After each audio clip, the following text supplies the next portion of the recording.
commencer. Nous vous remercions d'être venus si nombreux. Je voudrais d'abord remercier les gens de la Générale qui ont rendu cet événement possible et qui nous offriront à l'issue de cette causerie un verre et une assiette afin que la conversation puisse se prolonger le plus agréablement du monde. Comme c'est la règle à la Générale, il s'agit d'un événement gratuit et qui ne repose que sur l'engagement bénévole de quelques-uns.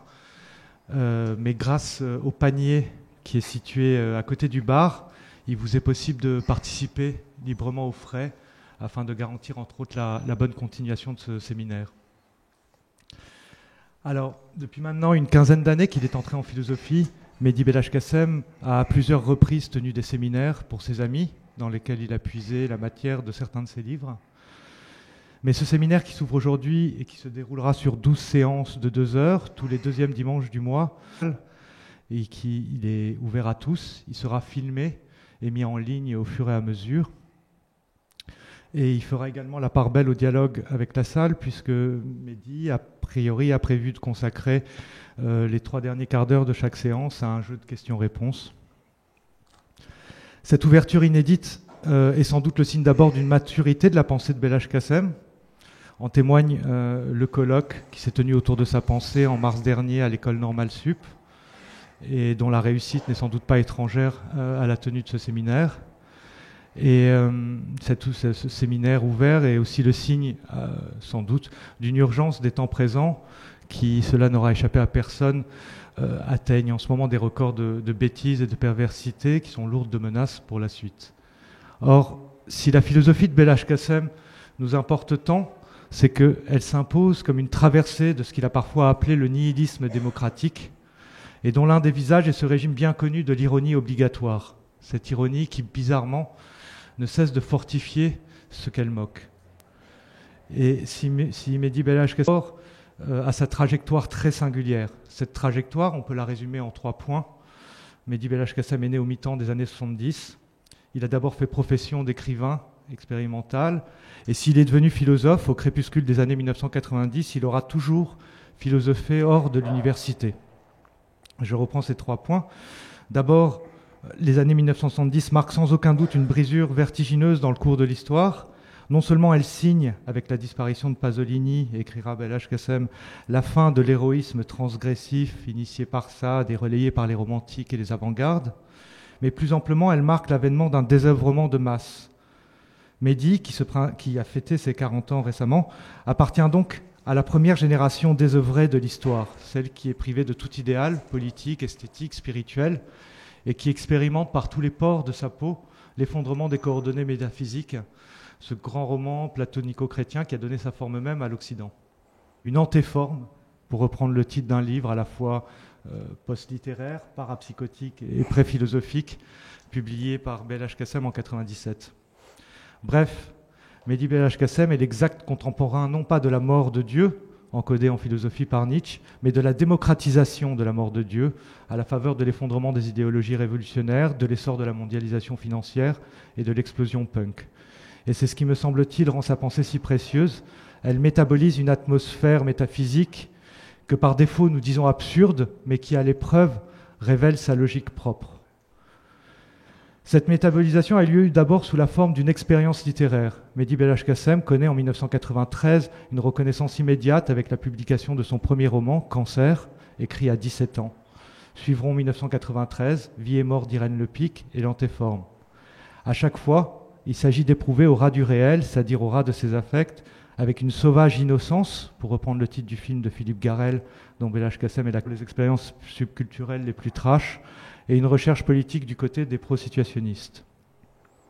C'est que là où les philosophes enclos entre les murs de leur université se débattent pour nous proposer d'autres mondes possibles, le geste de Mehdi Belhaj-Kassem, lui, nous invite à penser autrement ce monde-ci, à approfondir notre expérience la plus quotidienne, à éclairer ce commun qui nous innerve et auquel nous ne sommes pas assez attentifs. Belhaj-Kassem pratique une philosophie de la lettre volée, pour citer un écrivain, Edgar Allan Poe, qui lui est cher. D'où une première série d'essais philosophiques convulsifs, avec en 2000 Esthétique du chaos, ou la nécessité de se doter de règles du jeu pour embrasser le vide nouveau, Puis Society et les 100 scènes de l'amour en 2001, qui sont, je cite, des jeux dont vous pourriez être le héros. D'où aussi la rencontre avec la philosophie d'Alain Badiou, décisif à tout point de vue, puisqu'elle donnera lieu à une confrontation initiatique à la rigueur de la mathématique, mais se soldera in fine par une pleine reconnaissance de la toxicité de la métaphysique platonicienne dont Badiou se réclame.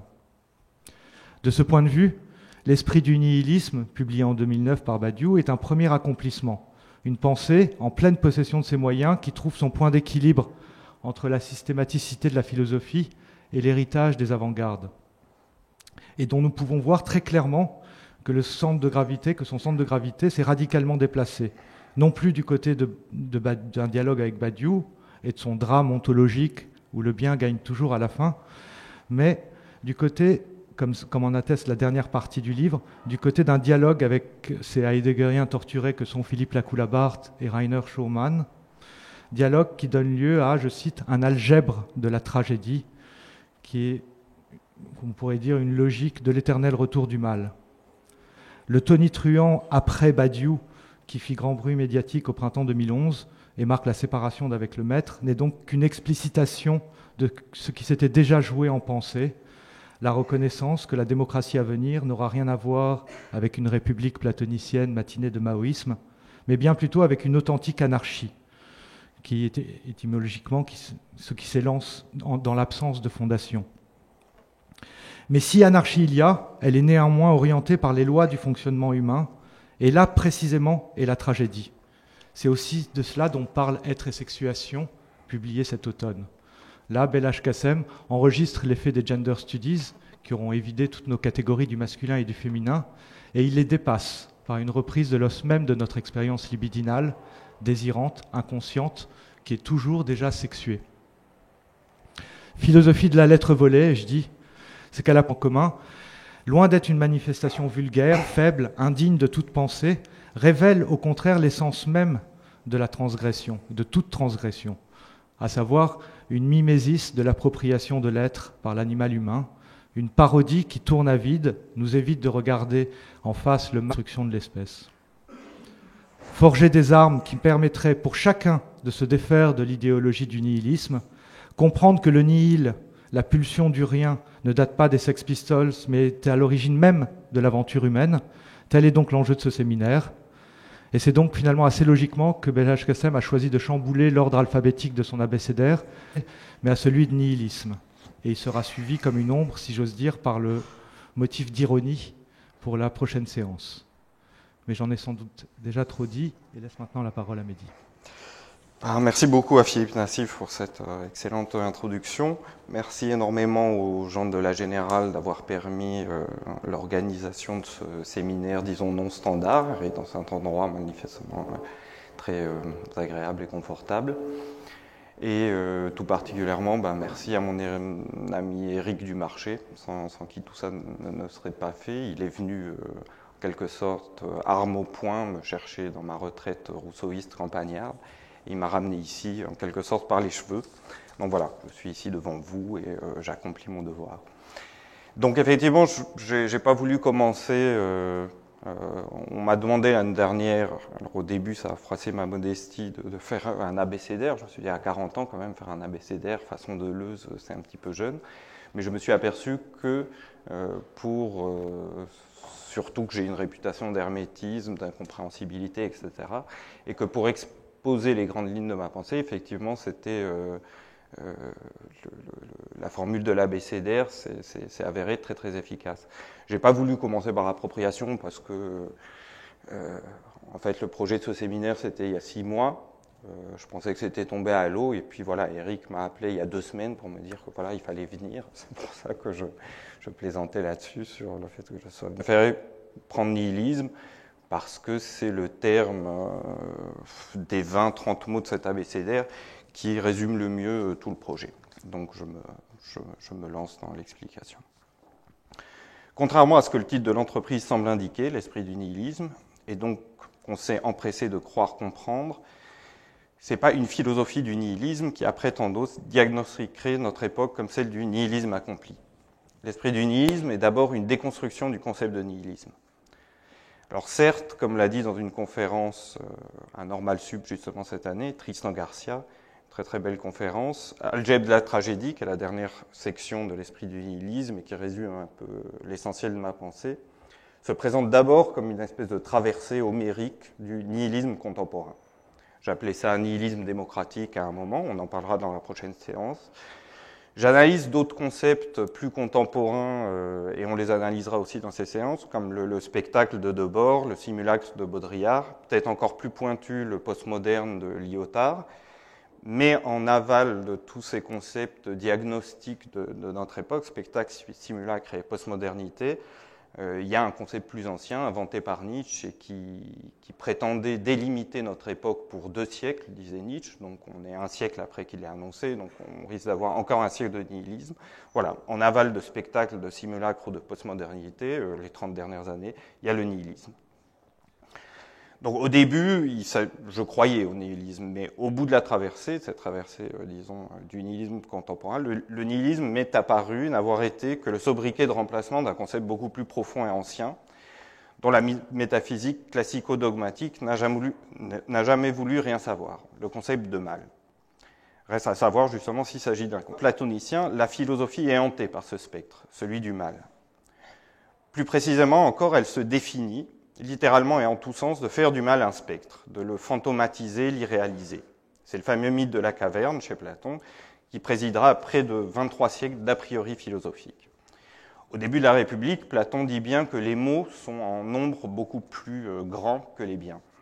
Mais il définit, c'est vraiment la définition originaire de la philosophie, il dit la philosophie, ça va être la spécialité du bien.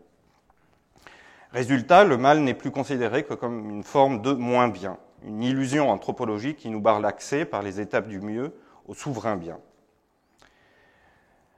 Le mal n'est plus que l'étagement hiérarchique des simulacres en direction du meilleur. Il n'est considéré qu'en regard du bien, tout mal n'étant qu'un degré de moins bien vers la différence qualitative décisive du bien terminal. C'est dans la République que les jeux sont faits pour près de 23 siècles dont nous commençons à peine à sortir. Exactement dans le même mouvement, entendons dans la scène primitive de la République, la philosophie se définit, et ça on l'oublie trop souvent, purement et simplement comme ce qui doit venir remplacer la religion. L'exclusion du poète et de la tragédie de la cité idéale, par Platon, n'a pas d'autre sens en ultime instance que celui-là. La philosophie, c'est ce qui doit venir remplacer la religion. L'art n'est attaqué qu'au titre de la religion civique grecque qu'elle véhicule, que l'art véhicule. C'est-à-dire le sanguinolent et sacrificiel paganisme grec. La philosophie ne se présente donc pas comme être simplement la rivale parallèle de la religion. Il ne s'agit pas de placer en chien de faïence cordialement hostile, mais démocratiquement compatible, philosophie et religion, chacune à sa place. Non, la philosophie est bien ce qui doit venir remplacer la religion. La philosophie, c'est ce qui s'est, à l'origine, proposé de supprimer la religion en proposant mieux. Ce que Platon déclare solennellement dans la République, en termes hegéliens avant la lettre, c'est un duel à mort. L'une doit l'emporter sans reste, l'autre disparaître. Voilà le projet originaire de la philosophie.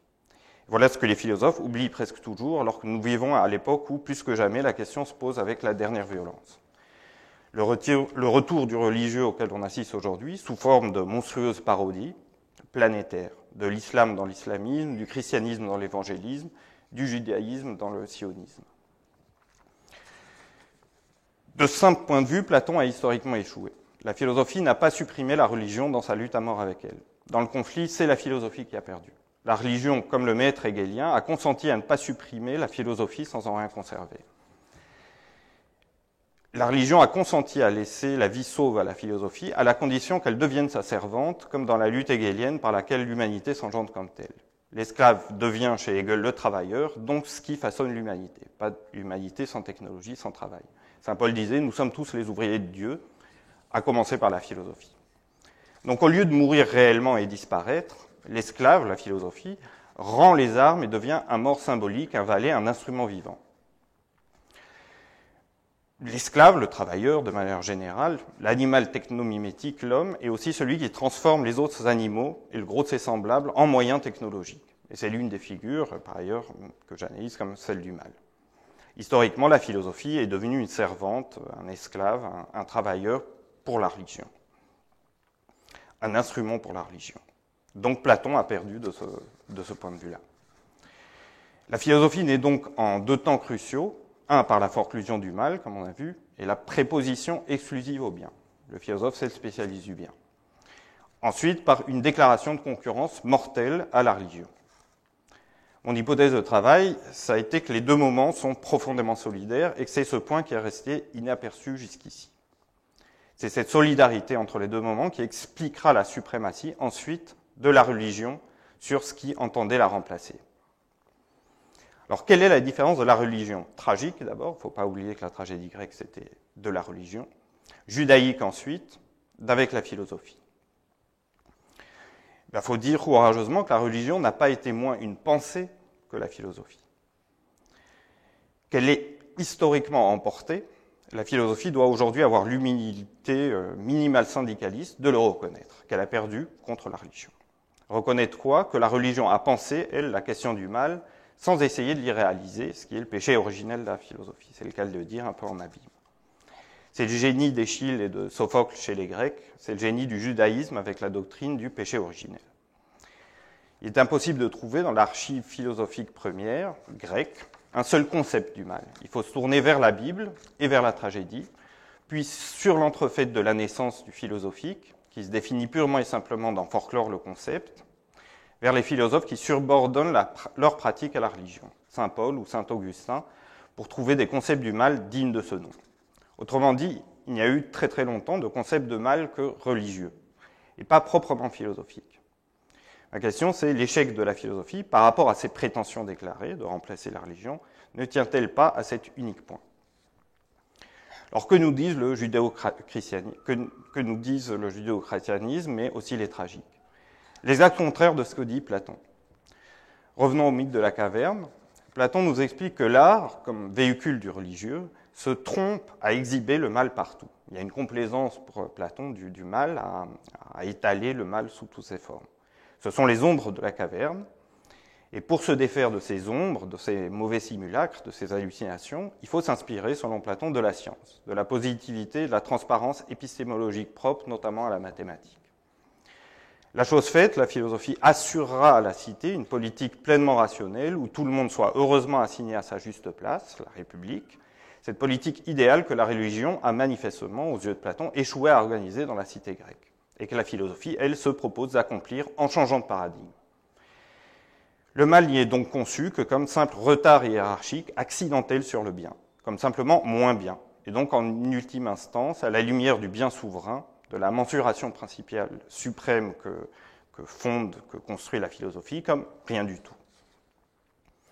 Or, la religion a dit tout autre chose, qu'il a historiquement emporté, et dont le diagnostic reste plus que jamais écrasant de légitimité.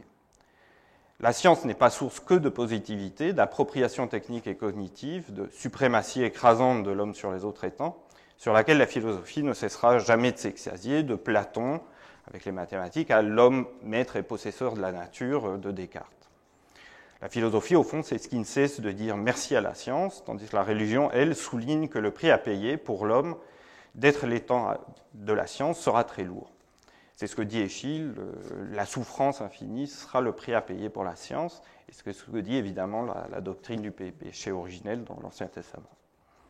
La science, c'est-à-dire la technique, parallèlement à tous les biens qu'elle nous apporte, amène un cortège d'abominations et de souffrances qui ignore le règne de la cruauté et de la prédation simplement animale. Pas d'esclavage ou de torture sans chaîne et sans glaive, sans fer, pas d'Auschwitz, pas d'Hiroshima sans les chemins de fer, le gaz et le nucléaire. Le mal, c'est la création de souffrances abominables, non nécessitées par la seule nature. Un animal ne pourrait renoncer à la prédation sans disparaître. Un tyran pourrait renoncer à la guerre et à l'oppression, un bourreau à la torture, sans mettre leur survie biologique en péril. Bref, le mal est une manifestation, entre guillemets, positive de l'humain, c'est-à-dire l'apparition d'un ensemble de phénomènes dont lui seul est capable, au même titre que le bien. Mais c'est justement cette, entre guillemets, positivité phénoménale que la philosophie irréalise à son envoi, à son origine. Du coup, sans qu'elle puisse se l'expliquer, la philosophie, Elle a passé près de 20 siècles sous la coupe de la religion, des religions, païennes d'abord, judéo-chrétiennes ensuite. Ce n'est qu'à partir du XVIIe siècle que la philosophie commence un peu, avec notamment Spinoza, à vouloir à nouveau se soustraire à la religion. Elle montre pourtant encore patte blanche et ne remet pas en cause la thèse de Dieu. Surtout, elle continue à perpétuer, elle perpétue le grand aveuglement qui lui est co-originaire. C'est-à-dire que le mal, chez Spinoza, n'est qu'une privation du bien, elle n'est qu'une imagination, qu'une imperfection de l'entendement humain, absolument étrangère à l'entendement divin, à quoi fait accéder la reconstruction de cet entendement par le sage. Ainsi en va-t-il encore avec Descartes au XVIIe, plus encore avec Leibniz et son célèbre meilleur des mondes possibles, si facilement brocardé par Voltaire. Disons-le brutalement, il y a une coupable niaiserie originaire de la philosophie, c'est sa confiance aveugle dans la science, dans le contrat indéfiniment renouvelé de plein aveuglement fiduciaire. Fiduciaire, c'est un adjectif qui veut dire de confiance, plein aveuglement fiduciaire accordé à celle-ci. Mort et géométrico, c'était la devise de Spinoza, et tout ira enfin pour le mieux. Alors un psychanalyste, un grand psychanalyste qui s'appelle Pierre-Henri Castel, dans un séminaire inédit, a bien récapitulé le mouvement. Il évoque une lettre célèbre dans laquelle Spinoza illustre exemplairement sa négation de la question du mal, et où il, j'ouvre la citation, a cette formule choc. Pour Néron, abattre son poignard sur la poitrine de sa mère, c'est jamais qu'un acte intégralement déterminé par l'ordre des causes, et que c'est toute la puissance naturelle du bras de Néron qui se manifeste, et qu'il se trouve que c'est le sein de sa mère Agrippine dans lequel il plonge le fer. On voit comment l'acte peut être, précisément pour quelqu'un d'ultra-rationaliste comme Spinoza, l'acte peut être présenté comme quelque chose qui ne pose de problème qu'aux gens, aux naïfs comme nous, qui croient au sujet libre. Mais dans l'ordre de la nature, le sage n'a pas, d'aucune manière, à se sentir concerné parce que notre imagination vient découper là comme quelqu'un qui fait du mal à quelqu'un d'autre. Ce sont là des choses qui relèvent de l'imagination, du troisième genre du connaissance, d'une connaissance imparfaite des causes. Fin de citation. Qu'aurait eu le sage à nous dire d'Auschwitz ? Réponse, point n'est besoin de ressusciter Spinoza lui-même quand la technologie nous le permettra un jour. C'est un fantasme que j'ai depuis quelque temps, qu'on puisse ressusciter grâce à l'ADN des gens comme Platon, Descartes, Spinoza, et qu'on puisse discuter avec eux et leur poser toutes les questions normales. Mais point besoin de ça, puisqu'il suffit aujourd'hui de lire La résurrection du sage classico-dogmatique, qui est Alain Badiou, dont, comme l'a signalé Philippe, j'ai été longtemps très proche, qui dit entre choses que le mal n'est qu'une catégorie de la théologie ou de la morale qui est une théologie dégradée. Ou, comme il me l'a dit à moi, qu'Auschwitz doit être considéré comme une anecdote pour entendre de la vérité du XXe siècle. On retrouve donc la même immémoriale argumentation, celle de Platon, celle de Spinoza, d'irréalisation, certes très sophistiquée, comme chez eux, du mal.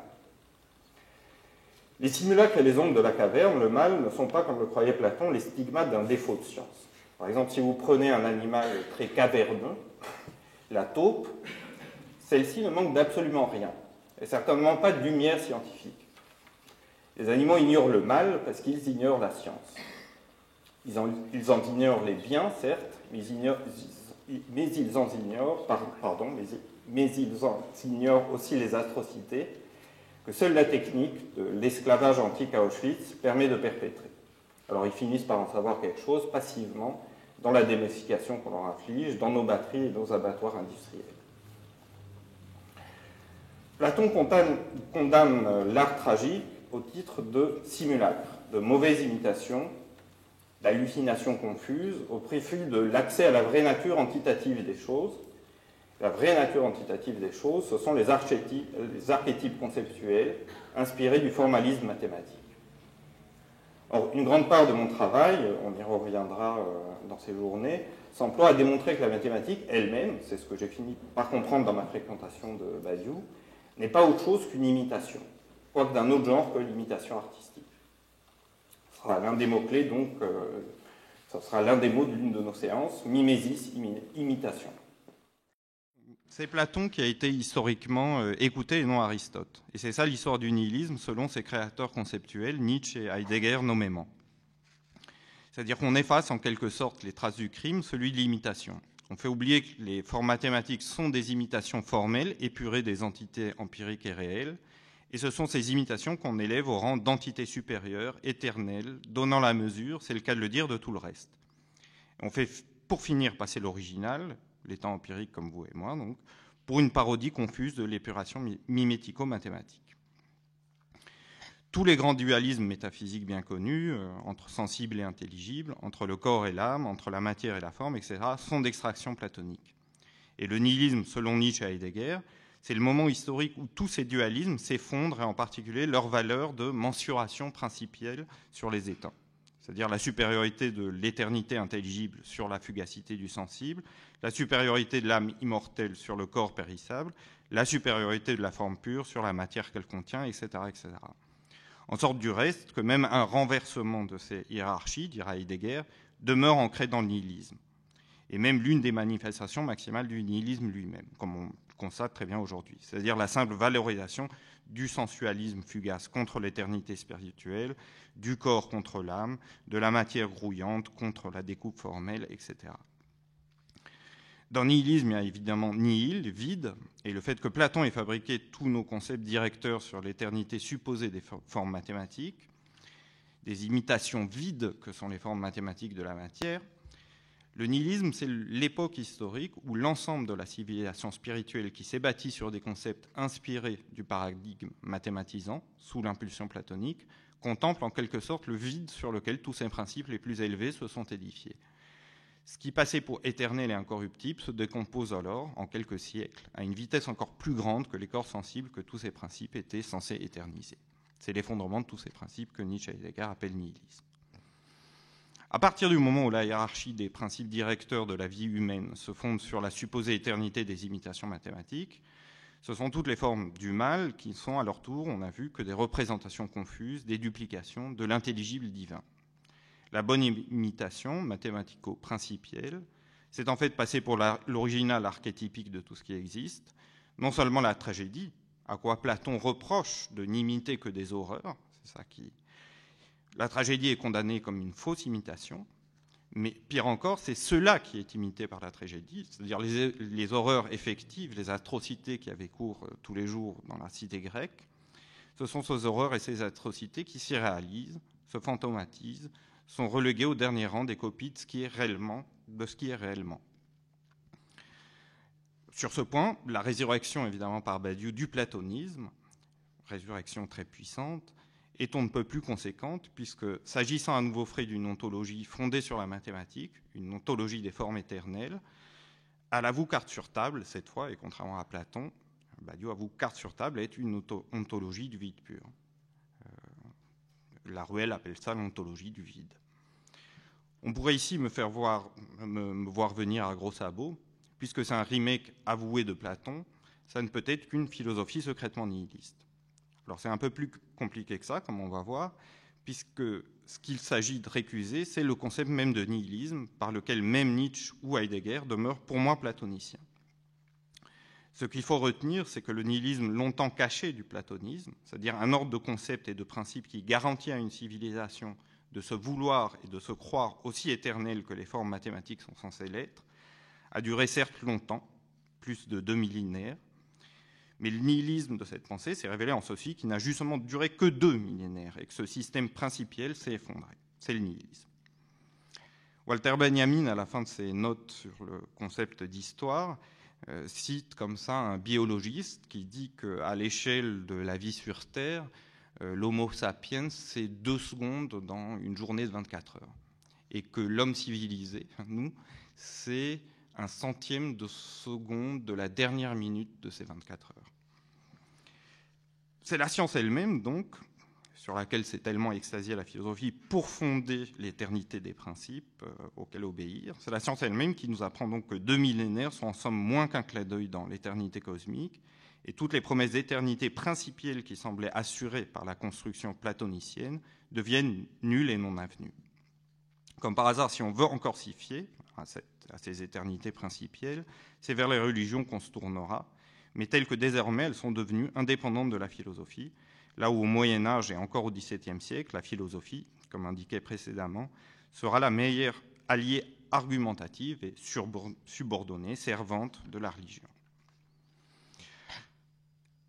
C'est avec la modernité proprement dite, c'est-à-dire avec la Révolution française, que les choses commencent, enfin, et j'ai envie de dire, à se fissurer pour de bon. Kant, philosophe directeur de la laïcité démocratique, jusqu'à aujourd'hui compris, fixe pour la toute première fois, et c'est pas anodin, à la philosophie et à la religion leurs limites respectives et étanches. Les noces incestueuses et à l'avantage de la religion entre philosophie et religion, qui ont duré pendant plus de 20 siècles, cessent avec Kant. Le geste est cependant insuffisamment radical, car la téléologie historique de Kant, comme projet de noumen universel moral et de projet de paix perpétuel, continue à penser le mal comme une passe transitoire du bien. Comme le dit encore le psychanalyste que j'ai cité tout à l'heure, Pierre-Henri Castel, début de citation, vous voyez émerger là un thème voué à une postérité, là c'est un commentaire non plus de Spinoza mais de Kant, vous voyez émerger là un thème voué à une postérité terrifiante, n'est-ce pas, après Kant. C'est que toute pensée de l'histoire implique la liquidation du pathos. Penser l'histoire, c'est toujours fondamentalement cesser de regarder les malheurs atroces, les corps écrasés, les boucheries, etc., avec l'impression que ce serait quelque chose de terrible. C'est ça le propos de Kant. Fin de citation. Hegel, philosophe bien plus radical de la Révolution française, dans ses conséquences historiques que Kant, cesse, comme le dit Adorno, de fermer les yeux et jette pour la première fois dans l'histoire de la philosophie, et même, à vrai dire, depuis toujours, je cite Adorno, un regard médusé sur l'abattoir qu'est l'histoire. Pour la première fois avec Hegel, le mal et la mort sont pensés en philosophie dans leur immanence. Le mot que popularisera justement Nietzsche comme un des synonymes du nihilisme, plus tard, mais qui est en réalité une paraphrase de Luther, Dieu est mort, apprend à Hegel et à nous tous que nous devons désormais penser autrement la mort, comme une incorporation dans le vivant qui définit l'humain comme tel. L'homme historique est un mort constamment différé. Et c'est cette différenciation infinie que décrit le chef-d'œuvre de Hegel, la phénoménologie de l'esprit. L'homme, dira le premier grand hegelien de langue française, Kojève, est, je cite, un mort qui vit une vie humaine, un mort vivant. C'est-à-dire toutes les souffrances non naturelles que s'inflige l'homme pour accéder, suppose encore Hegel, à une vérité, à un bien supérieur. C'est donc quand même, chez Hegel, encore et toujours, pour que la question se résolve in fine dans l'eschatologie du savoir absolu, c'est-à-dire avec la perspective ouverte par la Révolution française d'une cité du droit universel, où la synthèse dialectique du maître et de l'esclave donne le citoyen libre et égal, en droit comme en devoir, à tous les autres.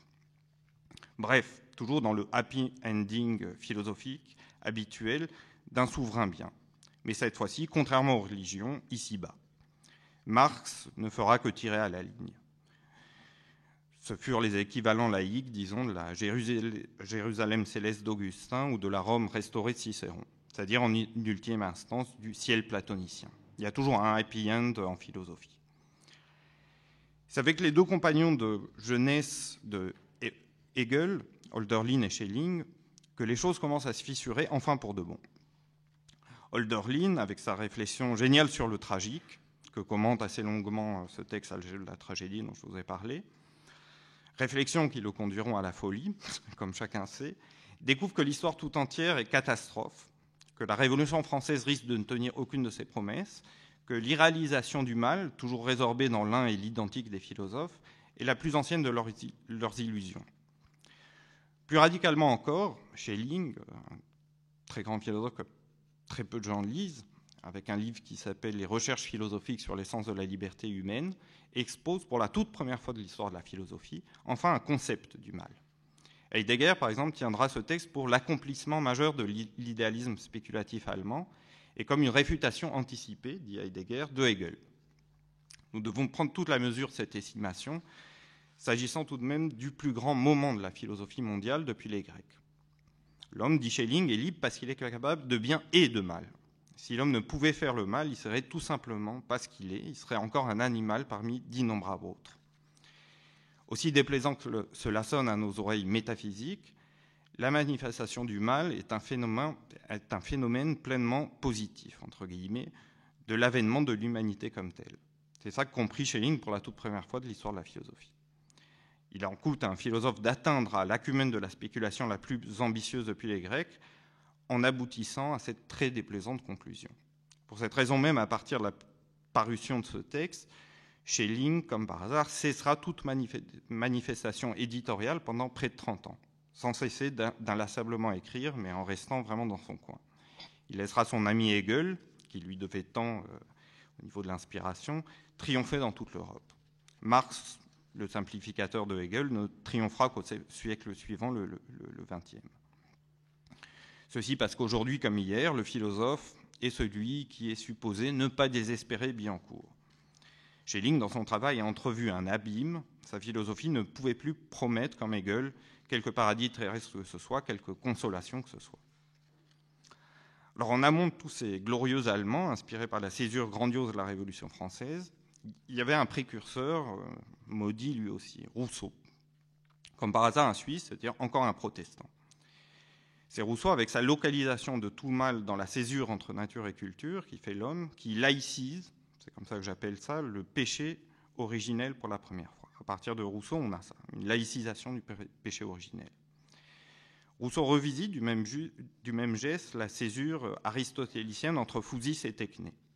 C'est-à-dire que la naissance du mal dans le péché originel de la religion, ce n'est rien d'autre, mais le rapprochement est fait pour la première fois chez Rousseau, c'est rien d'autre que la différence entre nature et technique découverte en philosophie par Aristote.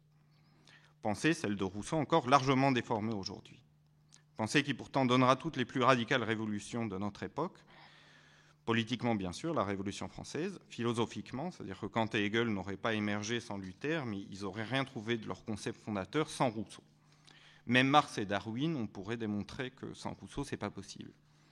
Rousseau, c'est aussi la naissance de la littérature moderne, c'est-à-dire le lyrisme moderne, et de l'art, le programme moderne de l'art qui est le romantisme. Aujourd'hui comme hier, j'aurai peut-être l'occasion de l'expliquer dans ces séances. C'est donc avec Rousseau que pour la première fois aussi dans l'histoire de la philosophie apprend à se méfier de la science. Ainsi, par exemple, des anti-rousseauistes déclarés comme Nietzsche et Heidegger, les créateurs du concept de nihilisme, qui seront aussi des critiques impitoyables de l'idéal philosophique de la science, pléonasme depuis Platon, doivent infiniment plus à Rousseau qu'il ne croit, et pas que sur ce point. C'est-à-dire, pour la première fois, la philosophie apprend à se méfier de la science, à ne pas signer un contrat aveugle avec elle.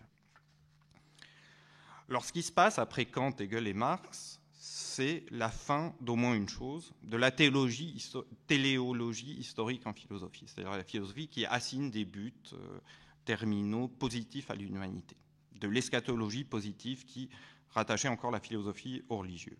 Jusque-là, toutes les philosophies nous avaient promis un avenir radieux. Après Marx, plus d'un seul philosophe ne s'est risqué à faire ça. Plus de Jérusalem céleste, plus le lendemain qui chante. Un petit Danois qui s'appelait Kierkegaard, contre la philosophie dominante de son temps, et non seulement son temps, mais toute l'histoire, renverse les prérogatives professionnelles habituelles et fait valoir le pathétique de la singularité contre l'universalité positive des métaphysiciens professionnels. Schopenhauer inaugure quelque chose de tout à fait nouveau dans l'histoire de la philosophie, qui est le pessimisme philosophique le plus noir. Nietzsche nous promet un au-delà du bien et du mal, une assomption du monde dans son injustice et sa cruauté. Freud localise dans l'inconscient sexuel une source irrémissible du mal humain. Heidegger démolit la possibilité même pour un moderne de fonder une philosophie pratique, c'est-à-dire éthique positive. Walter Benjamin pensera l'histoire à la suite de Hölderlin comme une martyrologie incessante. Georges Bataille ne parlera que du mal. Adorno, Derrida, Foucault, Blanchot, Lacoue-Labarthe, Lyotard et beaucoup d'autres ne fermeront plus les yeux sur le contre-aveuglement platonicien qui est celui de l'hégémonie phénoménale du mal. Last but not least, c'est comme ça qu'on dit, la philosophie moderne a cessé de tirer des chèques en blanc. Pour autant, aucun de ces philosophes n'aura proposé comme Schelling un concept du mal aussi sophistiqué que ce que les classiques auront édifié en matière de cathédrale conceptuelle à la gloire du bien sans mélange. Quand Hannah Arendt, dans le célèbre texte sur Eichmann, évoque la banalité du mal, la seule chose qu'elle omette de faire, c'est encore et toujours de nous en fournir en amont le concept. Et telle est encore aujourd'hui la schizophrénie de la philosophie.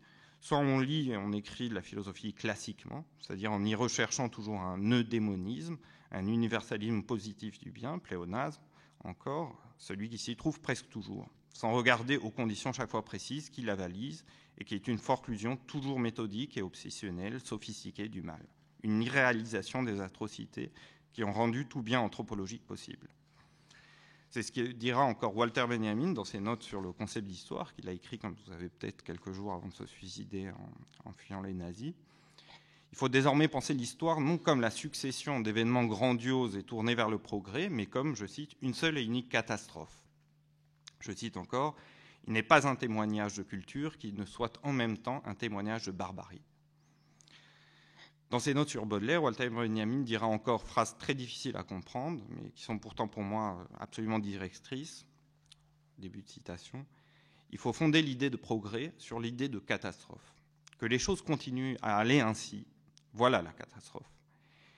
Ce n'est pas ce qui va advenir, mais l'état de choses donné à chaque instant. La pensée de Strindberg. L'enfer n'est nullement ce qui nous attend, mais cette vie-ci. » Et conclut Benjamin, le sauvetage s'accroche à la petite faille dans la catastrophe continuelle. Fin de citation. Le mal a donc surgi, dès le XIXe siècle et plus encore au XXe, comme question philosophique à part entière, comme étant enfin autre chose qu'un manque à être, qu'une illusion de la raison, qu'un simulacre particulièrement raté des archétypes. Le problème, c'est que le mal est resté une simple question. On se retrouve avec le dilemme suivant. Soit l'on continue la philosophie comme avant, une propédeutique à la vie bonne, un eudémonisme qui élude la plupart du temps la question du mal, c'est-à-dire la forclôt implicitement. Ou alors on renoue explicitement avec la plus antique tradition, c'est ce que fait Badiou, et on a au moins le mérite de forclore explicitement la question du mal. Soit on reconnaît, comme presque tous les autres philosophes du XXe siècle et du début du XXIe, enfin l'aveuglante évidente, avec les premiers Benjamin et Adorno. Adorno à la suite de Benjamin, mais avec la surenchère impensable d'Auschwitz sur l'entrefaite, que n'a pas eu le temps de connaître Benjamin. Mais alors la philosophie, comme stupéfaite par le réveil, la philosophie s'aveugle comme au second degré.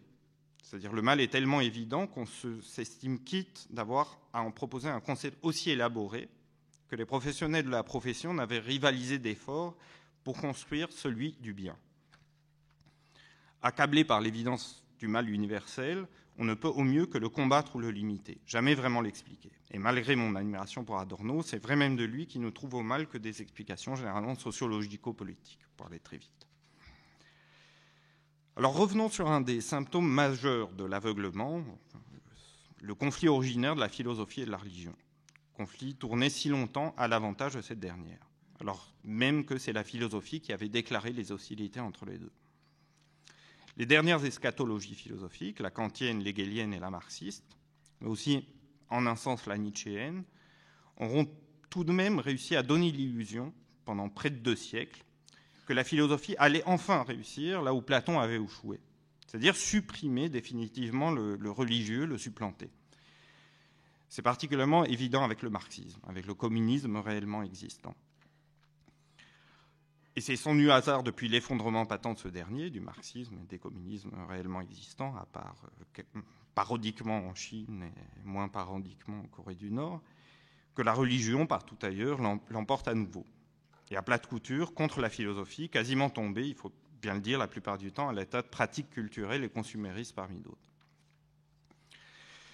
Le dernier effort monumentalement anachronique d'édifier une cathédrale philosophique pleinement positive, laïquement dévouée au bien maximal, aux vérités éternelles sans mélange, à la vie pleinement vécue, à l'immortalité et à l'éternité triomphante, donc bien évidemment l'effort d'Alain Badiou. Pour cela même, il doit répéter la plus ancienne des erreurs, en la grossissant elle aussi, c'est-à-dire en la rendant monumentalement grossière et acceptable pour nous, en tout cas pour moi. Je cite des choses qui ont fini par me rendre quasi littéralement fou, c'est-à-dire malgré mon admiration pour la puissance du métaphysicien, des choses comme le mal n'est qu'une catégorie de la théologie ou de la morale qui est une théologie dégradée, quand il dit que la mort n'existe pas dans la logique des mondes, quand il dit que la révolution culturelle chinoise est une création de vérité éternelle, quand il dit récemment dans un livre d'entretien avec Jean-Claude Miner que Pol Pot c'est Robespierre, quand il dit que le Auschwitz n'est pas un sujet pour la philosophie et que du reste c'est anecdotique, etc. Donc il y a un jour où ça m'a rendu fou. Voilà. Je me suis dit comment une métaphysique aussi sophistiquée peut prononcer des choses aussi énormes, et j'ai dû reconstituer tout le mouvement de construction et donc déconstruire toute cette grande construction platonico-badiusiste. La philosophie, c'est toujours et encore ce qui nous console, nous guide, nous tourne vers le mieux par irréalisation sophistiquée du mal. Mais du coup, on peut relever un symptôme saisissant et intéressant pour notre propos dans la tentative contemporaine la plus savante, la plus grandiose, de reconstituer une métaphysique prescriptive totale du bien et du vrai positif. C'est que chez Badiou, l'irréalisation sophistiquée, aussi sophistiquée que chez Platon et Spinoza, de la question du mal, ne laisse alors pas de retrouver le nihilisme absolument partout. Si vous l'écoutez, la poésie et l'art contemporain sont nihilistes, la démocratie et le capitalisme sont nihilistes, mais pas le fascisme, dit-il dans un texte sur Freud. Le fascisme n'est pas nihiliste, c'est écrit en toutes lettres. La plupart des autres philosophes sont nihilistes, l'écrasante majorité des citoyens occidentaux sont nihilistes, vous et moi serons toujours présumés nihilistes avant même d'avoir ouvert la bouche, pour ne rien dire d'après. Donc à l'exception de sa philosophie de Wagner et de Mao Tse-tung, l'inflation de la vision nihiliste du monde est encore plus grande chez Badiou que chez Nietzsche ou Heidegger eux-mêmes. Ce qui n'est évidemment pas peu dire, et montre que c'est ce qui est resté de platonisme problématique chez Nietzsche lui-même. Il faut donc durcir notre hypothèse. La philosophie n'a pas fait que se tromper dans ses priorités premières, n'a pas fait que réfléchir, comme le dit Adorno, innocemment, entre guillemets, de Platon à Kant, les rapports de force, les violences politiques de chaque époque en les sublimant. Esclavage chez Platon, c'est ce que dit Adorno, conformisme bourgeois et division du travail chez Kant. L'hypothèse encore gentille, c'est que la métaphysique classico-dogmatique a été incapable de penser le mal, de là son humiliante défaite historique par rapport à la religion. Cette hypothèse gentille laisse alors place à une hypothèse méchante, entre guillemets. La métaphysique classico-dogmatique serait en réalité bien plus directement responsable du mal que ne le suppose encore l'hypothèse gentille, d'une omission semi-involontaire, conditionnée par l'atavisme professionnel hérité de Platon. Et c'est en cela que Badiou, dans le rapport que j'ai eu avec lui, m'a servi de verre grossissant à toute la tradition métaphysico-dogmatique de la philosophie. Je considère en somme que le mal n'est qu'une passe pour aller vers le bien, un moyen quasiment nécessaire. C'est évident avec la machinerie dialectique hegelienne. Encore pour le coup, je suis tout près de lui donner raison. Mais je ne peux pas le faire, car ce que je reproche en ultime instance au geste originaire du philosophe, c'est bel et bien d'effacer les traces du crime. Ce que même Hegel, on l'a vu, ne faisait plus tout à fait, sans parler de Schelling ou de Hölderlin, ou de Benjamin et d'Adorno.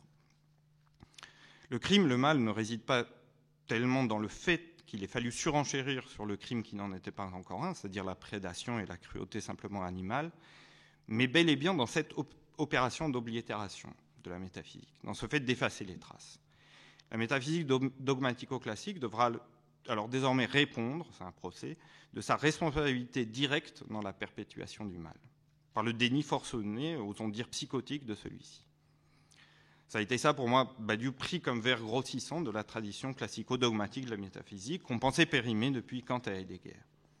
Platon pouvait encore oblitérer, entre guillemets, innocemment le fait que pour bâtir l'acropole, il fallait des milliers d'esclaves martyrisés. Spinoza, qui porta à son apogée le principe de la métaphysique, celui de la nécessité réelle, perpétuait la tradition en attribuant tous les maux à une méconnaissance imparfaite de la chaîne des causes qui trouble la vue trop court des entendements imparfaits, les nôtres, sur la perfection absolument nécessaire de Dieu. Alors, un des très rares auteurs contemporains, pour moi, qui fasse preuve d'un génie conceptuel à peu près égal à celui de Badiou, quoique pour moi aussi d'une lucidité philosophique bien supérieure, c'est quelqu'un qui s'appelle Rainer Schurman, qui est malheureusement très très peu lu. À l'exact contraire du français, Rainer Schurman aggrave les problèmes, ôte les plâtres, détruit nos évidences les mieux assurées, nous met en face désarmé de la catastrophe qui est peut-être sans recours la nôtre à l'orée du XXIe siècle. Jamais philosophie n'aura été si noire, si implacablement lucide sur les conditions qui sont les nôtres, si intelligemment dépourvue des illusions que les métaphysiciens professionnels de tous âges se seront acharnés à bâtir. Pour cette raison même, il est encore très peu lu, très peu connu, même si 20 ans après sa mort, il est mort du sida en 1996, la rumeur commence à s'étendre de sa grandeur. Le plus grand philosophe du mal depuis Schelling, et à mon avis le seul depuis Schelling. Les hégémonies brisées, qui est son chef-d'œuvre, un livre de portée comparable à l'éphémologie de l'esprit ou à Être étant en leurs époques. Alors est-ce qu'il faut que nous attendions longtemps pour comprendre pourquoi, ici et maintenant, nous reproduisons en affaibli l'occultation de Schelling par Hegel? C'est-à-dire que nous faisons de la publicité, nous assurons son succès aux philosophes qui vend des solutions et des consolations, et nous occultons celui qui nous donne des nouvelles plus inquiétantes. Donc vous voyez le projet de vous vous souvenez peut-être de Deleuze qui disait dans son abécédaire qu'il avait bâti sa propre philosophie en s'intéressant à une tradition un peu maudite de la philosophie académique, c'est-à-dire les grands philosophes vitalistes comme Spinoza, Nietzsche, qui effectivement était on ne peut plus hors académie, ou même à sa façon Bergson, qui a eu à titre personnel du succès académique, mais pas tellement dans ses prolongations. Alors, toute proportion gardée, je construis mon propre travail sur une tradition tout aussi maudite de l'histoire de la philosophie. Alors, plutôt que les grands philosophes vitalistes, plutôt les grands philosophes mortuaires, pour ce qui me concerne. Le premier Schelling, Adorno, ou plus récemment Rainer Schurman ou Lacoue-Labarthe. On peut citer aussi Walter Benjamin, Bataille ou Blanchot. Alors, quelqu'un récemment m'a présenté le problème en ces termes. Depuis Nietzsche, qui m'a dit on pensait que la question du mal était réglée. C'était ringard, quoi. Que la question du mal appartenait à un passé quelque peu suranné. Puis il a dit mais c'est vrai qu'après Auschwitz, la question est revenue avec une force traumatique et un pronostic. Le problème, chez Nietzsche lui-même, et c'est ça le cœur de ma démonstration, la forclusion de la question du mal, son évacuation athée, c'est-à-dire le darwinisme de Nietzsche, le darwinisme anti-darwinien, comme quoi le gros poisson, le gros animal a raison de manger le petit, le surhomme a raison d'écraser les derniers hommes, le maître et le génie ont raison d'instrumentaliser l'esclave. Vous connaissez la phrase de Nietzsche, périssent les faibles et les ratés, etc. Cette forclusion du mal chez Nietzsche fait comme toute forclusion retour. Et le point clé de la démonstration, c'est que le nihilisme chez Nietzsche est le spectre sous lequel la mort de la question du mal, censément enterré par son auteur, revient le hanter. Un peu comme les enterrés vifs des nouvelles d'Edgar Poe qui reviennent hanter les héros de ces nouvelles. Elle entra dès lors toute la modernité, au point que chez la plupart des philosophes, encore aujourd'hui, la question du nihilisme prend encore la place de celle du mal. Nietzsche reconnaissait dans le double envoi juif et platonicien l'origine du nihilisme. Et l'antisémitisme en général n'est rien d'autre que la tentative d'exorciser le peuple par lequel la pensée du mal nous a historiquement constitués, nous occidentaux, en la conception, en la doctrine du péché originel. Auschwitz, en ultime instance, la démonstration est contenue dans les livres, n'aura rien signifié d'autre que cela. Alors, résumons très sommairement, les philosophes sont arrivés, nous ont dit la science nous est arrivée, à nous humains, et c'est une promesse merveilleuse. Mais bien avant Platon, il y eut ce peuple obscur qui avait dit la science nous est arrivée, à nous humains, et nous allons le payer très cher les avantages qu'elle nous apporte.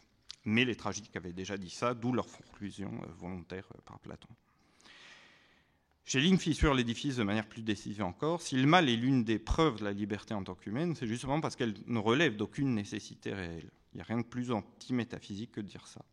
L'histoire, en termes béniaminiens ou hölderliniens, est catastrophique. Parce qu'elle est un déluge de souffrances gratuites, de souffrances animales exacerbées et éternisées par la technologie. Le mal est à la souffrance animale ce que le luxe est au bien matériel. L'homme est celui qui peut savoir que l'avalanche d'injustices expropriatoires et d'atrocités qui se sont abattues sur Terre par sa faute n'avait, elle, rien d'irréparablement nécessaire. C'est pourquoi la liberté schellingienne, qui naît proprement dans sa capacité à faire le mal, se découvre seulement ensuite susceptible de bien. Un animal ne peut en aucune façon dépasser la cruauté prédatrice sans s'autosupprimer. Comme j'ai dit tout à l'heure, nous pourrions renoncer à l'exploitation, à l'expropriation, à la torture, aux atrocités, sans nous autosupprimer. Est-elle sous l'invocation des grandes philosophies négatives nées au XXe siècle, Benjamin et Bataille, Adorno et Blanchot, une moitié de Heidegger et une moitié de Derrida, Foucault et Lyotard, Schurman et Lacoue-Labarthe? Voilà ce qui doit être la seule question éthique de la philosophie qui vient. Pourquoi l'homme qui pourrait rationnellement sortir de la souffrance, c'est-à-dire qu'il le peut déjà, ne le veut-il pas? Pourquoi s'évertue-t-il aux futilités, qui théologiques, qui métaphysiques, qui biogénétiques, de se vouloir sans cesse plus éternel, immortel et infini, et perpétue-t-il les souffrances abominables par là même, en s'en détournant toujours à nouveau? C'est ça la supériorité éthique pour moi de ces philosophies négatives, surtout les positivismes et eudémonismes les plus sophistiqués. Elle pose la bonne question. Récapitulée par Adorno, je cite, « Attendu l'avancement des forces productives, la Terre pourrait être ici et maintenant le paradis. » Ici et maintenant. Pourquoi n'en est-il rien? Voilà le sérieux en philosophie, pour paraphraser Kierkegaard. Je suis encore tombé récemment sur Un propos d'Adorno dans ses cours sur la métaphysique, qui sont sortis il n'y a pas longtemps. Il faut pourtant bien se demander si l'on peut encore vivre après Auschwitz. C'est une question métaphysique, bien qu'elle se fonde sur une suspension radicale de la métaphysique. Il est remarquable de constater à quel point les questions qui nient la métaphysique et se dérobent à elle prennent ce faisant un caractère éminemment métaphysique. Je me le suis moi-même demandé, par exemple, dans des cauchemars récurrents, où je n'ai plus le sentiment de vivre, mais d'être seulement l'émanation du désir d'une victime d'Auschwitz. Bon, les bêlements du consensus ont sur le champ tiré argument de cela pour dire qu'il était grand temps pour quelqu'un qui pense comme moi de se suicider. Ce à quoi je peux seulement répondre que cela arrangerait bien trop ceux qui détiennent le pouvoir. Aussi longtemps que je pourrais exprimer ce que j'essaye d'exprimer, et aussi longtemps que je croirais pouvoir faire accéder au langage ceux qui sinon n'y accéderaient pas, je ne donnerai pas satisfaction à cet espoir si le pire ne m'y pousse pas.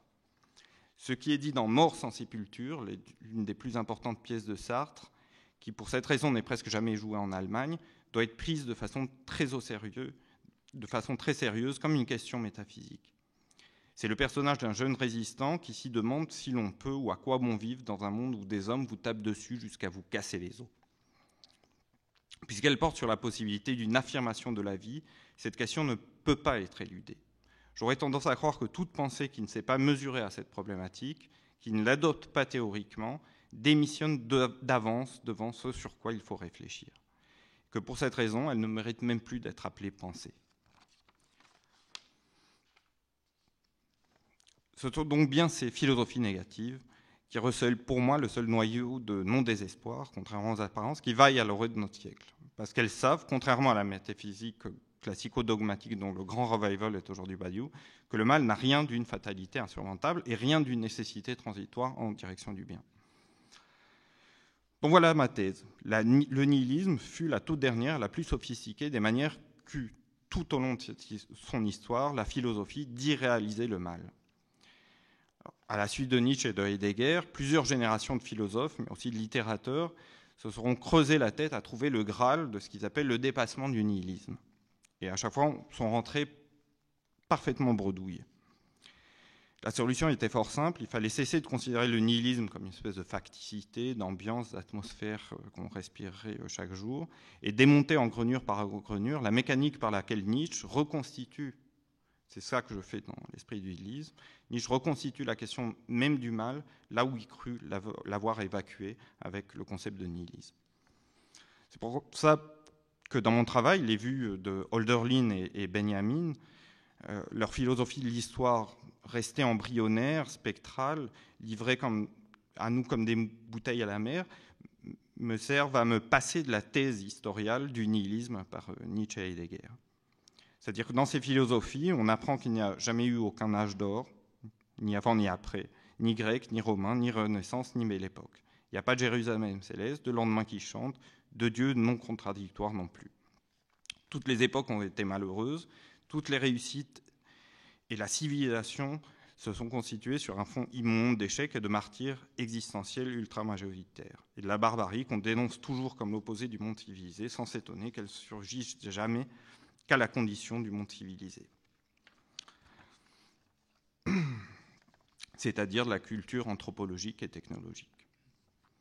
Reste alors, on va dire, l'inconsolation, celle d'Adorno, de Schurman, de la Coulabart ou la mienne, mais tout de même l'énergie qui anime ces philosophes, qui savent qu'ils ont désormais pour tâche la plus urgente de retourner le concept contre ce à quoi on le prépose habituellement, le paradis artificiel du bien maximal, et pour que le mal ne se perpétue pas trop impunément. Limiter les dégâts, ce serait une victoire déjà beaucoup plus considérable et probe éthiquement que d'assigner une fois de plus l'humanité à des tâches prométhéennes d'ouvrage universel pour le bien qui ne donneront qu'un asservissement collectivisé de plus. L'esprit du nihilisme, c'est donc une tentative, et rien qu'une tentative, de relever cet exorbitant défi lancé par Schelling ou Rainer Schurman, c'est-à-dire la philosophie doit radicalement changer de base et de priorité. Si elle veut avoir une petite chance de l'emporter enfin sur la religion, elle doit s'accaparer ce dont celle-ci, la religion, se fit une spécialité pensante, le mal.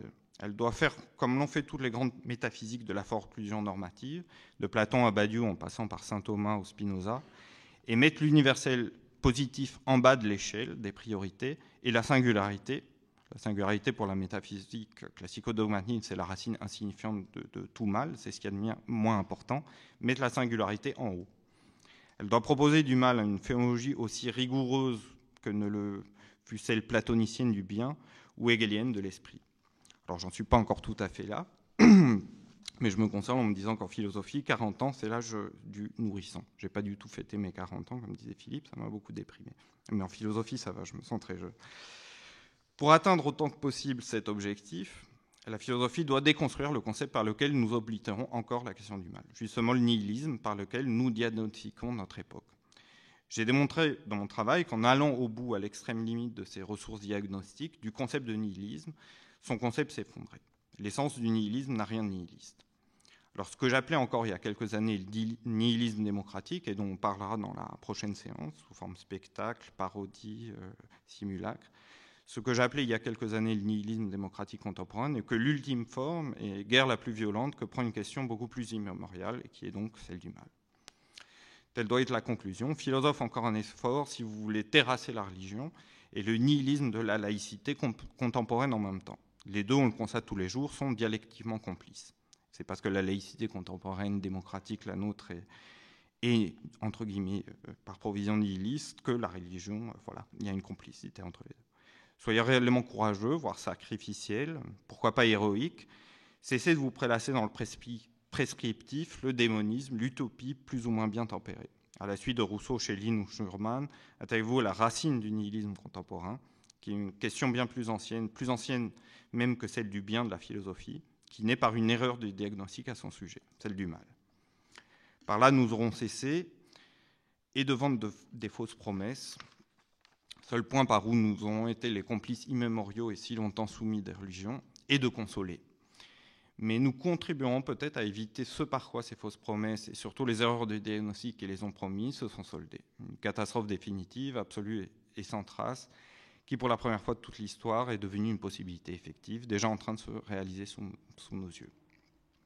Merci de votre attention.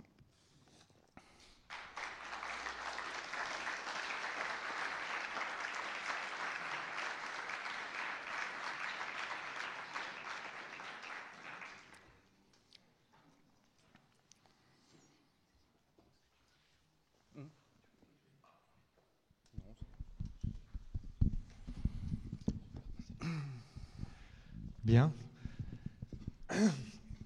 Comme prévu, maintenant, on va faire passer le micro.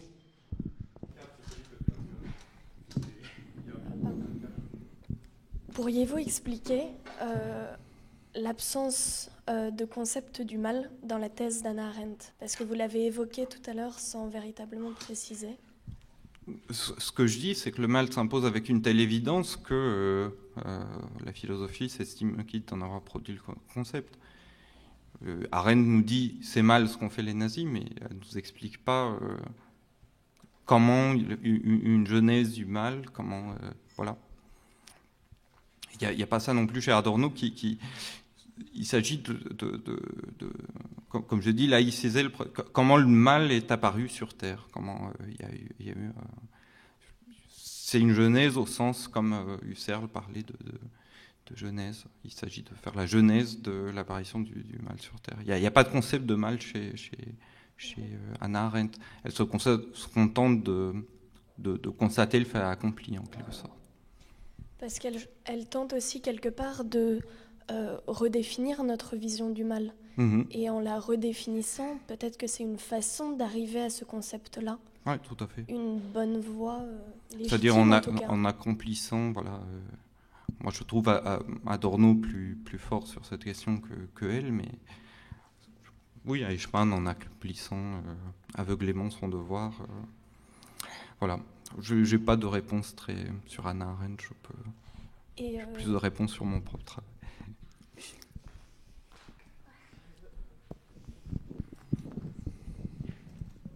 Moi, c'était par rapport au fait que Badiou ait voulu, comme vous dites, effacer les traces.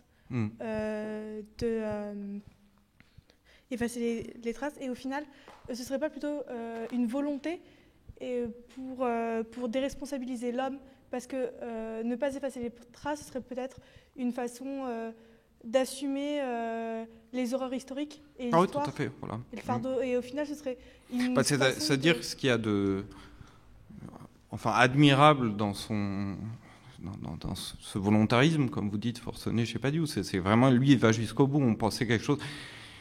Hegel, il montre la boucherie. Il dit c'est des boucheries. Alors, il y a un sens décimal à ces boucheries, mais enfin, il les montre.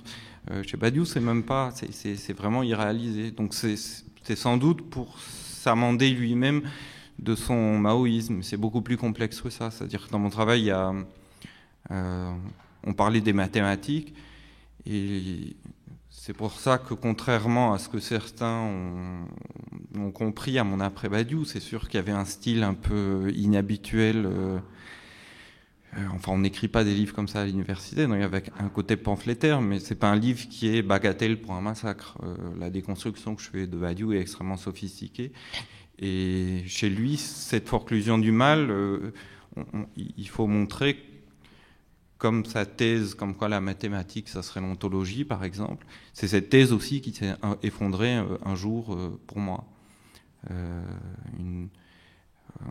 Tout ça est solidaire, c'est-à-dire la déconstruction que je fais de Badiou n'est pas du tout... voilà, après Badiou n'était pas bagatelle pour un massacre. J'ai pas compris. Oui, moi non plus, je ne me comprends pas moi-même, mais c'est parce que je ne suis pas sûr d'avoir compris votre question. Sinon, je vais passer le micro et je réponds ma question, en fait. Je vous ai dit, je suis un peu diesel, je répondrai mieux à vos questions au fur et à mesure qu'on se connaîtra mieux, et que peut-être vous... Merci. Alors, j'ai plusieurs questions. Je voulais d'abord savoir en quoi les mathématiques, c'est juste une imitation, et elles imitent quoi ? L'unité, par exemple, c'est une imitation. Moi, j'ai jamais rencontré d'unité dans la nature.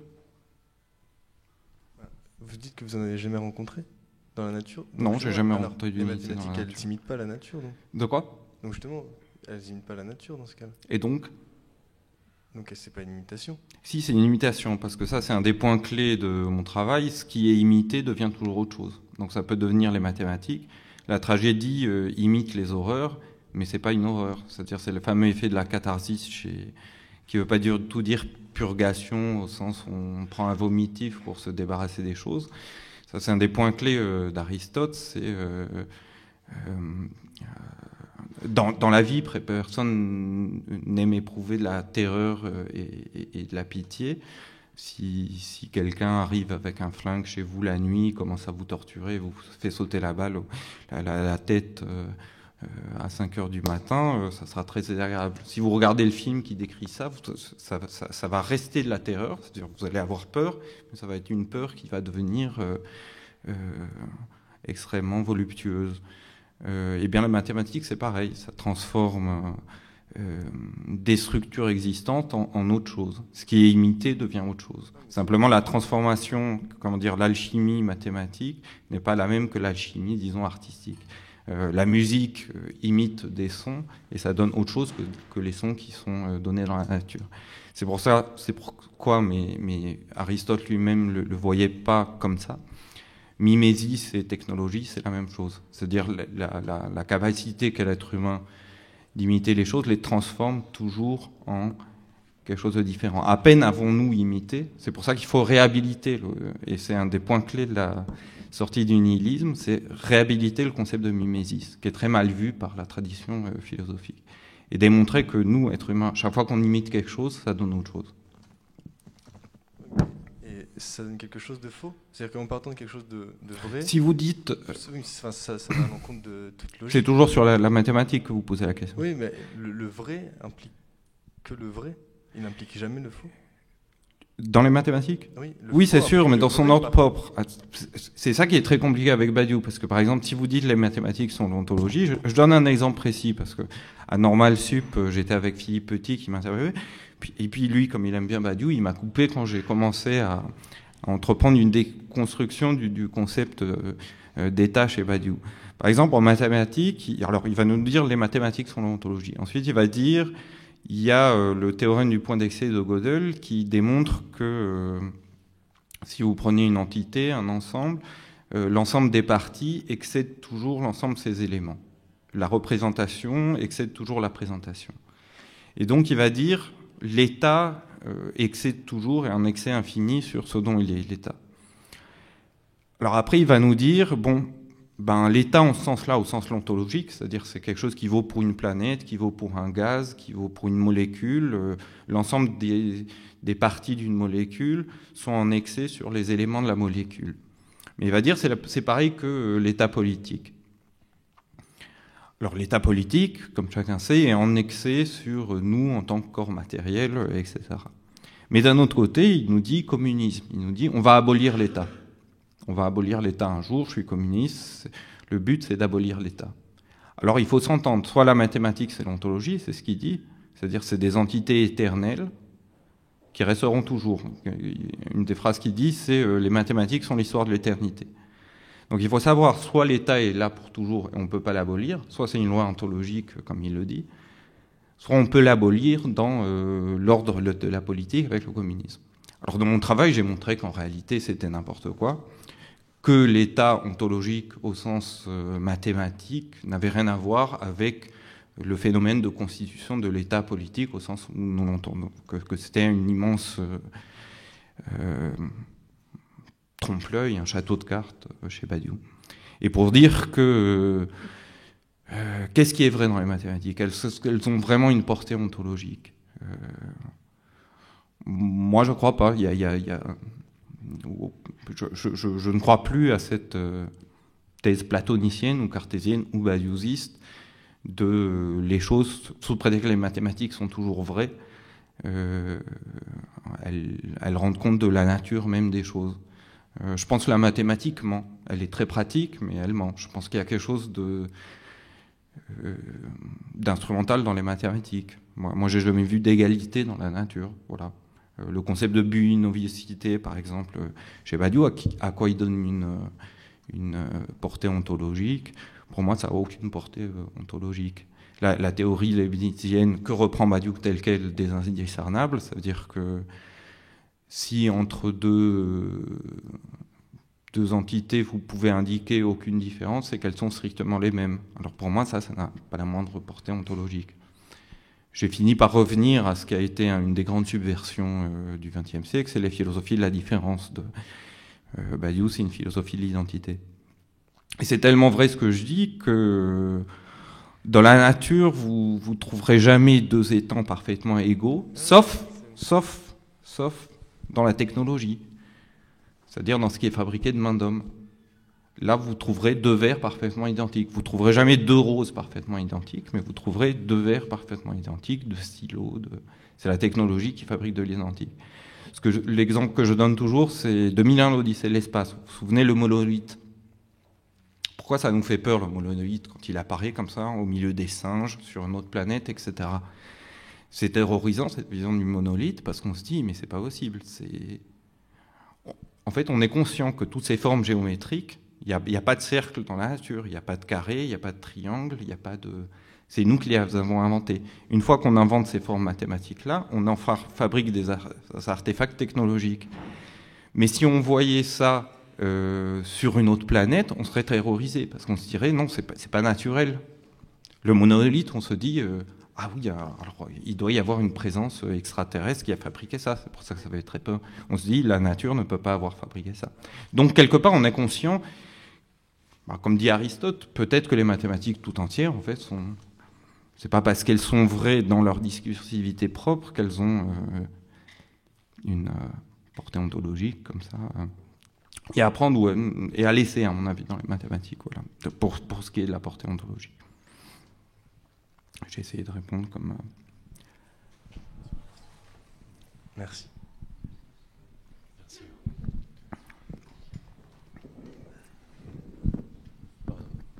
Est-ce que vous considérez que le mal soit un rapport à la réalité essentielle pour que l'homme soit en conscience de lui-même par le retour moral sur ses actes ? Ça, je l'expliquerai plus loin, le retour moral sur ses actes. Je ne comprends pas très bien je montrerai comment c'est...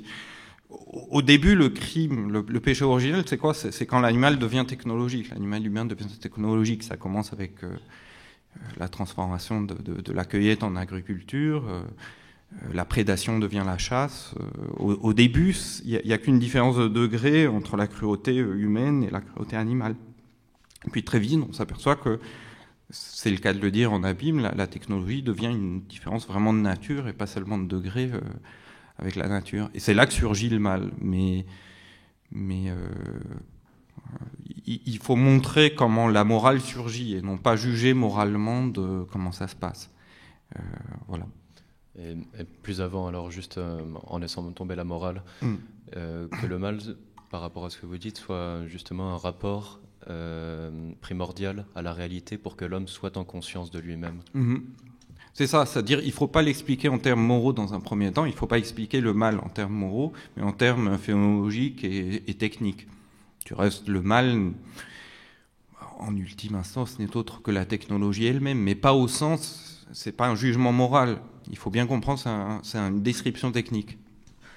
Si je dis pas la technologie c'est mal, je dis le mal naît avec la technologie, c'est-à-dire la création de souffrances absolument inutiles.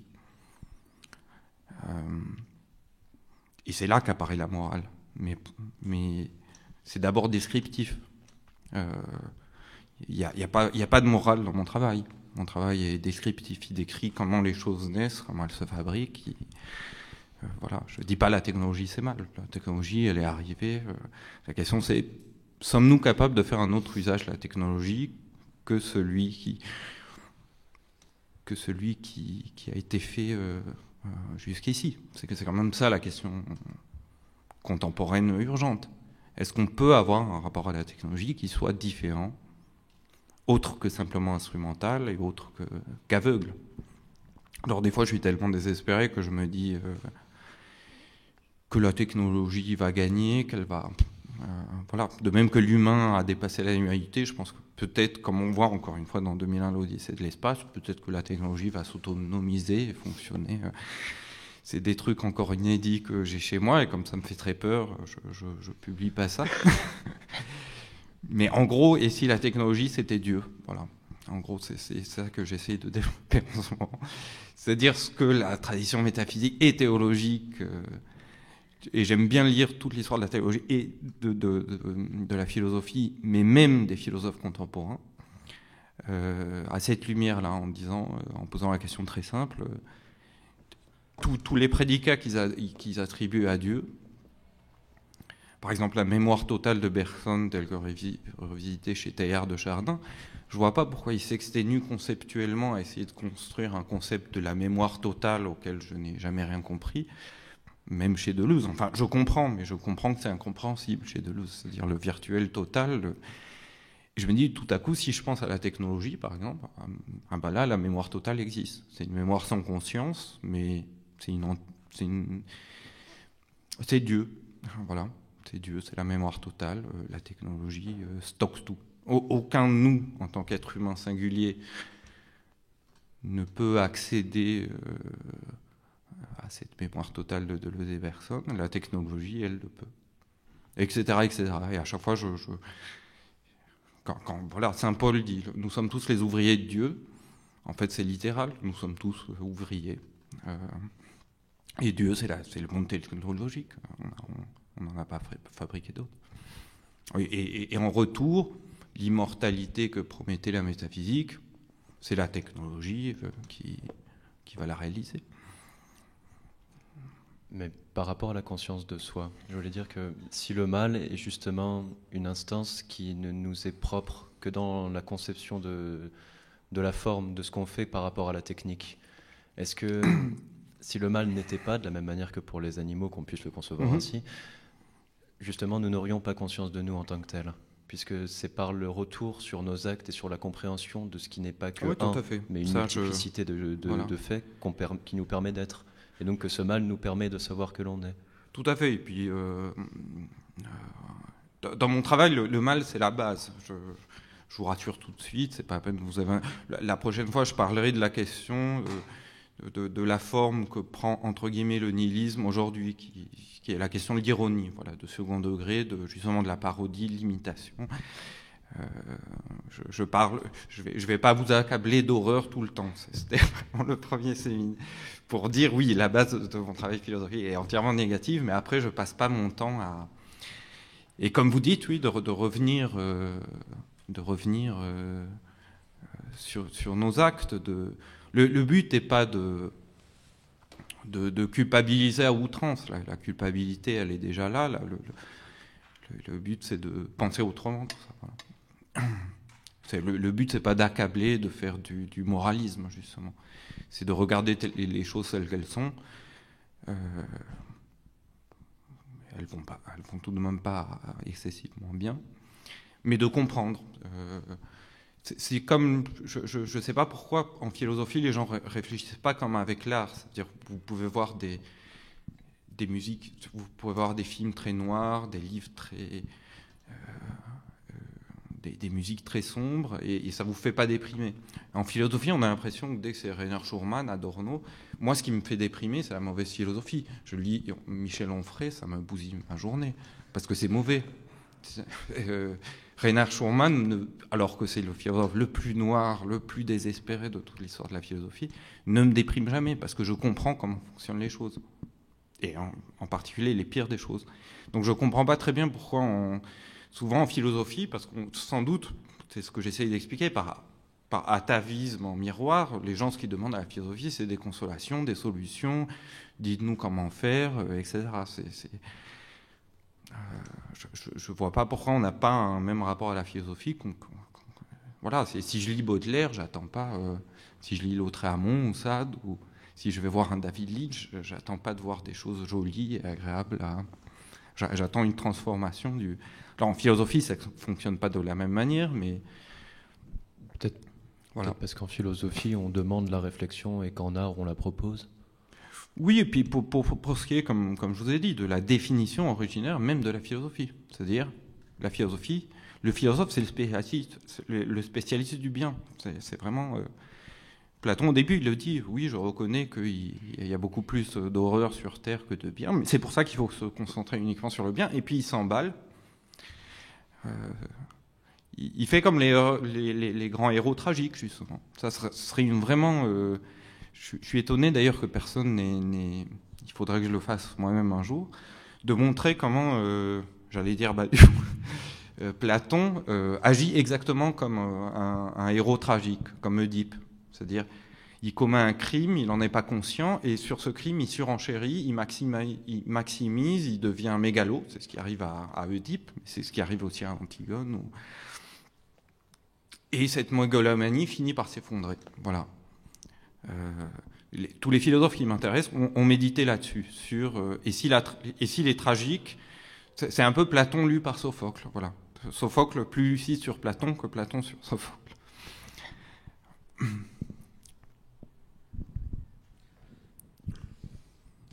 Oui, juste avant de passer le micro, j'ai une info.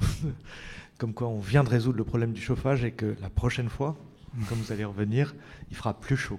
Et on claquera moins des dents. Ouais, mais c'est moins pire qu'on annonçait -1. Moi, je suis assez... Je remercie la météo parce que sinon, vous serez 3 fois moins nombreux. Oui, vous avez associé à un moment la technologie à Dieu. Ouais. C'est une idée qui est également partagée par certains mouvements transhumanistes. Oui. Est-ce que vous êtes en partie transhumaniste ou pas ? Non. Non, je crois que je suis vraiment... Je ne sais pas exactement ce que je suis et c'est pas très très intéressant en fait mais je me méfie pour des raisons que j'expliquerai, mais qui ne sont pas des raisons réactionnaires de tout horizon. Voilà, les transhumanistes, j'ai l'impression que c'est un énième horizon de dépassement. Voilà. Et je pense que la modernité, depuis la Révolution française, justement, des philosophes comme Hegel, comme Marx, comme même Nietzsche, même la déconstruction, c'était dépasser la métaphysique pour aller encore plus loin. Et dans mon travail, vous verrez que, peut-être pour sortir du postmodernisme, du nihilisme contemporain, etc., il faut revenir sur comment tout ça s'est fabriqué, qui était vraiment l'idéologie moderne par excellence, qui est celle du dépassement. Donc il ne s'agit pas du tout de dépasser le dépassement, parce qu'on resterait dans l'idéologie du dépassement, Mais j'aimerais vous montrer, voilà, dans cette année, dans certaines des séances qui viennent, comment penser autrement le dépassement. Donc je me méfie, oui, de tout ce qui est transhumanisme, parce que ça me fait penser au surhomme de Nietzsche, ça me fait penser à l'homme total de Marx. Là-dessus, oui, pour répondre très honnêtement, non, je suis rousseauiste, j'aime les choses simples, je ne vois pas du tout pourquoi pourquoi tous ces dépassements, en fait. Il y a tout ce qu'il faut sous la main, en fait. Donc j'ai pas du tout envie de... Je vois pas l'intérêt, en fait. Oui.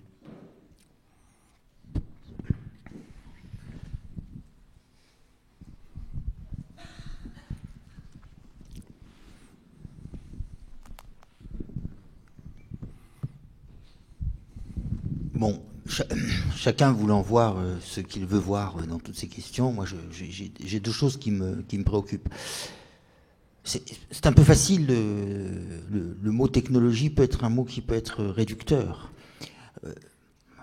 Je dirais qu'il y a une certaine hypocrisie. Derrière, il y a ce qu'on appelle la science. Alors, la technologie, je dirais méchamment contre Heidegger, c'est que c'était sa façon de diaboliser quelque chose dont il ne voulait pas prendre compte. C'est-à-dire que la technologie, elle est utilisée par tous, puisque elle est le garant de l'efficacité de l'action. Donc je ne crois pas que la technologie, je dirais d'une façon très simple, enfin, moi je suis petit médecin généraliste, je constate que lorsqu'on a un problème, on fait appel à la technologie. Donc ça, c'est quand même un gros problème que de diaboliser une technologie qui est... oui, il n'y a pas de... non, mais qui est extrêmement envahissante, avec derrière la question de la science et du rapport au savoir. La deuxième chose qui me préoccupe, c'est... Est-ce qu'on peut parler d'un bien et d'un mal? C'est-à-dire que, est-ce qu'il est possible, moi, comme ça que j'ai compris la tentative platonicienne, c'est de à partir de biens multiples constatés, un navigateur, il fait du bien parce qu'il apporte des produits, le médecin, etc. Est-ce que c'est possible d'avoir un bien? C'est-à-dire qu'est-ce qu'il faut, est-ce qu'on ne doit pas renoncer à une conception profonde du bien métaphysique? C'est-à-dire est-ce qu'on est capable de faire une synthèse qui nous permettrait de dire que la technologie deviendrait un bien parce qu'elle serait bien utilisée, parce qu'il y aurait un bien qui lui servirait de caution à être? C'est deux questions que je pense qu'au regard de notre monde et du gouvernement mondial, enfin voilà. Tout à fait, je suis d'accord avec vous, même si j'ai rien à répondre. Et en tout cas, il n'y a pas de diabolisation de la technologie, c'est ce qu'on est. Donc, on ne peut pas ne pas montrer le côté diabolique aussi, mais une pure diabolisation de la science, une pure diabolisation de la technologie, évidemment, ça n'a pas de sens. La moindre parcelle de ce qui nous entoure et même de ce que nous avons à l'intérieur. Métaphysique et technologie, c'est la même chose. On est les animaux métaphysiques parce qu'on est les animaux technologiques. Il n'y a rien qui soit non technologique en nous, il n'y a rien qui soit non métaphysique en nous. Donc il ne s'agit pas simplement de... Comme disait monsieur, peut-être c'est juste revenir sur l'erreur. Donc des fois, le ton est un peu... mais il ne s'agit pas de... C'est pas la condamnation qui est importante, c'est de reconnaître les erreurs et revenir sur elles. Je suis énervé quand c'est la résurrection, disons, du platonisme et qu'il faut refaire exactement pareil, comme si ça avait marché. Donc ça, c'est encore ma dent contre Badiou. Mais Platon, un philosophe est toujours au reflet de son époque. Et mon propos essentiel, c'est peut-être aussi que dans le paysage philosophique contemporain, c'est un peu comme si toutes ces philosophies négatives très importantes du XXe siècle, j'ai l'impression qu'il y a plus grand monde pour les poursuivre. La philosophie, on ne va pas citer de courant ou de nom, mais aujourd'hui, à quitter cette interrogation benjamino-ardornienne, même chez Derrida, chez les Lyotard, il y avait ça. Et puis d'un seul coup, ça a disparu du... Voilà. Et j'essaye de poursuivre ces philosophies sans les redire, c'est-à-dire vraiment en les enrichissant de nouveaux concepts, de nouveaux aperçus, de nouveaux rouages, quoi, comme des engrenures d'une machine, de nouveaux concepts. J'aurais aussi une dernière question. Je ne sais pas, ce qui me dérange profondément, parce que, bon, je ne vais pas m'expliquer, mais cette critique de la technologie, particulièrement dans la bouse à guerre, me dérange. Je ne vois pas quelle issue il y a à la philosophie réelle heideggerienne qu'une philosophie très... mais ma philosophie n'est pas heideggerienne. Voilà, très réactionnaire sur le mythe, de ce dont on l'a accusé d'avoir été... voilà. Non, mais ça, on en parlera d'une autre manière. Je vous dis, en parlant vraiment du grand concept, alors autour du concept, je dirais, d'événement. Qu'est-ce qu'un événement? Comment est-ce qu'on passe d'une chose à l'autre? Dans ce que j'ai appelé l'idéologie moderne par excellence, c'est-à-dire post-révolutionnaire, on commencera déjà à en parler la prochaine fois parce que le spectacle de Debord, le simulacre de Baudrillard, le postmoderne, c'est-à-dire une époque de parodie de l'avant-garde, et l'avant-garde elle-même était un dépassement du romantisme. Et l'idéologie, pas que dans l'art, en politique c'est vrai aussi, et après tout il y a un avant-gardisme scientifique aussi, c'est-à-dire un prométhéisme. C'est ça qu'on expliquera, c'est-à-dire que nous on tourne en rond. La science, elle s'en fout, elle a les moyens d'être toujours d'avant-garde, mais le postmodernisme en art et aussi en politique, puisqu'il n'y a plus de politique révolutionnaire qui se tienne vraiment nulle part dans le monde. C'est malgré les efforts que déploie Badiou, il disait que ça n'a pas pris. Et pourquoi est-ce que la catégorie même de révolution, par exemple en politique, est périmée? Là-dessus, c'est un examen très très pointilleux qu'il faut faire du concept même de dépassement, d'événement. L'avant-garde, c'était vraiment l'idéologie du dépassement perpétuel. Et depuis 30-40 ans, on est dans le postmoderne, ça veut dire dans une parodie de dépassement. Et en fait, le postmoderne nous dit rien n'a été dépassé, tout est resté en état. Et on montre ironiquement le résultat de tous ces dépassements. À qui mieux. En philosophie, c'était pareil. C'est-à-dire, avant, les philosophes, jusqu'au XVIIe siècle, prétendaient pas dépasser... à partir de Kant prétend dépasser toute la métaphysique, Hegel prétend dépasser Kant, Schelling prétend dépasser Kant, Hegel prétend dépasser Schelling et Kant, Marx arrive et il dépasse Hegel, Nietzsche dépasse... Heidegger dépasse toute l'histoire de la métaphysique, même Derrida dépasse... Dans mon travail, je dis, et si on se calmait un peu et qu'on changeait de paradigme de dépassement, mais ça commence par une compréhension un petit peu différente du concept de dépassement. Et vous verrez que tout ça va ensemble, c'est-à-dire mimésis, technologie, dépassement, événement. C'est pas du tout des concepts qui sont... Il y en a un par-ci, il y en a un par-là. C'est pour ça que la forme de l'abécédaire était au moins sous forme livre très très pratique. C'est qu'on voit comment tous les concepts interagissent les uns avec les autres. Voilà.